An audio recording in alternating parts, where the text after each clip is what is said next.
One of the things about the C5 Corvette, any of them really, is that the shifter is not the best.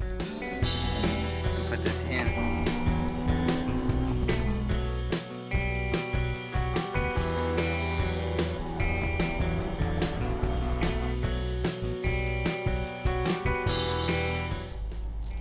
And automotive journalists often complain about this, and Corvette owners will get defensive over this shifter. Well, this is not stock, but over the stock shifter, people get defensive about it.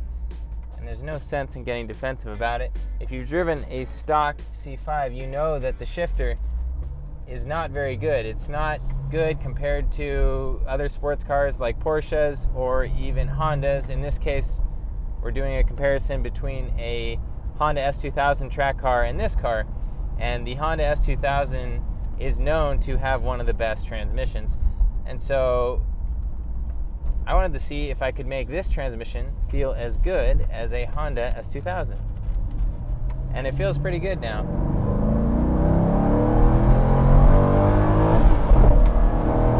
Oh, I have traction control on. So the power dipped out there because we have traction control on.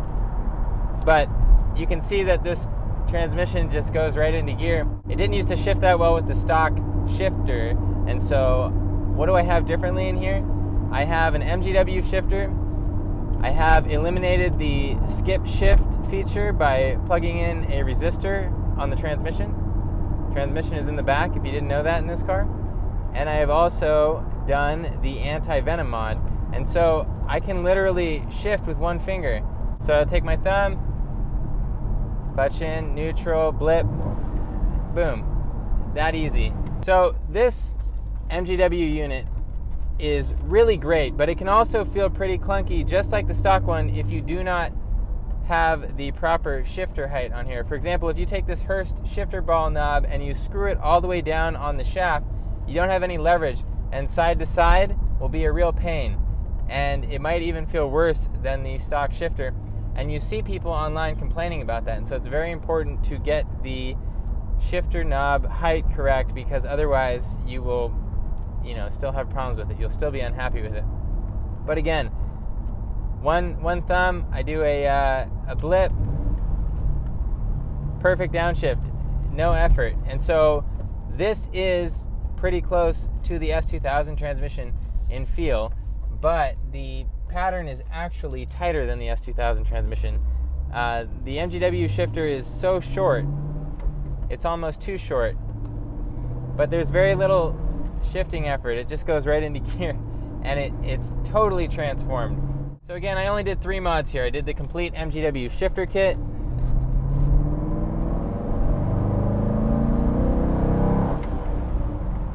yeah, the transmission's really nice. I did the complete MGW shifter kit, I did the skip shift eliminator feature, and I also did the anti-venom mod, and that just transformed the shifter. And so wide open throttle shifts, I haven't missed any yet.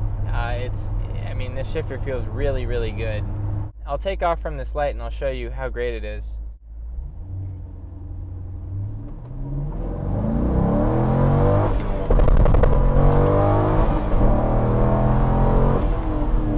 Alright, so you see the gears just fall right into place with this shifter setup. It's really phenomenal.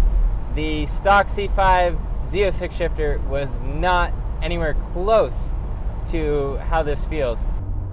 Now hopping back into the S2000, sure, the S2000 is still going to feel better. I think it's nearly impossible to get this car to feel as good as an S2000, but it's pretty close, and this is already just a joy to drive. Now I've also redone the suspension on this car with C5 Z06 shocks and new sway bar bushings, and the car corners very flat now. One thing I noticed with the stock suspension on the C5 Z06 is the handling is not the best, and also there's a lot of brake dive when you get on the brakes hard, especially at the track. And the C5 Z06 suspension makes this car feel much more composed. So that was a really inexpensive upgrade. I think I only spent $270 on all 4 shocks, and man, the car just feels great. I mean, it doesn't lean at all in the corners, and that's great. That'll be a lot of fun when we get out onto the road course.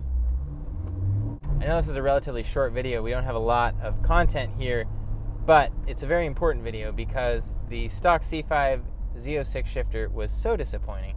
I would highly recommend doing this because it makes the C5 Z06 feel less clunky. It feels like more of an agile sports car, and that's great. You know, tighter suspension, tighter shifter. It starts to feel like a much better put together sports car, and it's a joy to drive around on these roads now. It really sticks to the pavement. The C6 Z06 shocks, like even going over all these little bumps, the car just stays on the pavement.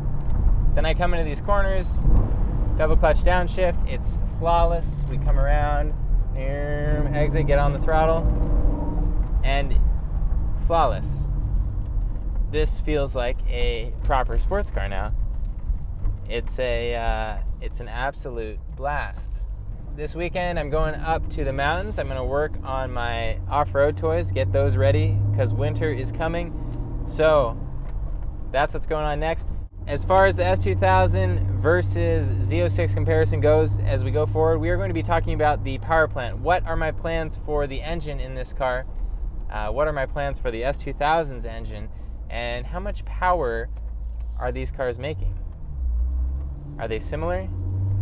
So if you want to see more of this comparison as it comes along, please go ahead and subscribe.